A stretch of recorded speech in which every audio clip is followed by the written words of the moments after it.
Kepolisian menetapkan 17 orang sebagai tersangka dalam kasus bentrokan antar karyawan di kawasan PT Gunbuster Nickel Industry atau GNI di Morowali Utara, Sulawesi Tengah.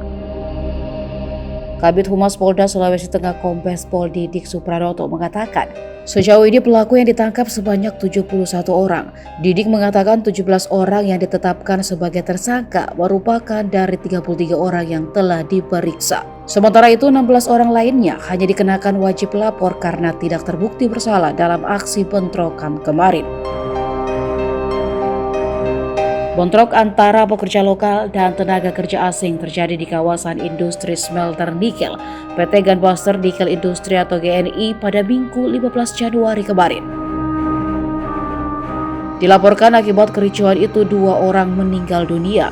Informasi yang dihimpun Tribun, kronologi bentrok karyawan diawali aksi mogok kerja dan masuk ke pabrik. Para karyawan yang mogok kerja mengajak buruh lainnya untuk mengikuti aksi tersebut. Saat di dalam pabrik, buruh asing yang tidak ingin mengikuti mogok kerja dikabarkan malah menyerang sejumlah karyawan lokal. Aksi pekerja asing itu mendapat perlawanan hingga terjadi bentrok. Bentrok kedua kubu itu pun merembet hingga terjadinya pengrusakan dan pembakaran fasilitas kantor hingga armada milik PT GNI. Sebelum terjadinya kerusuhan, sempat dilakukan pertemuan antara karyawan yang tergabung dalam Serikat Pekerja Nasional dan pihak perusahaan pada Jumat 13 Januari. Pada pertemuan tersebut, karyawan yang tergabung dalam SPN memberikan 8 tuntutan kepada pihak perusahaan.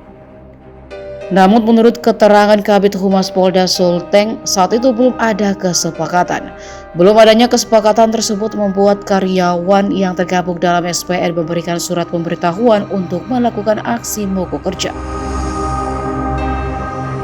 Menanggapi hal tersebut, pihak perusahaan mengeluarkan surat jawaban dari 8 tuntutan karyawan.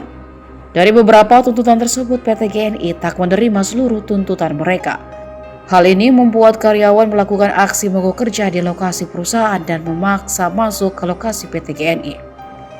Hingga bentrokan tak terhindarkan setelah karyawan diadang karyawan lain diduga tenaga asing di dalam areal smelter nikel tersebut. Akibatnya bentrokan karyawan pun pecah. Bahkan sejumlah kendaraan dibakar massa serta beberapa karyawan terluka.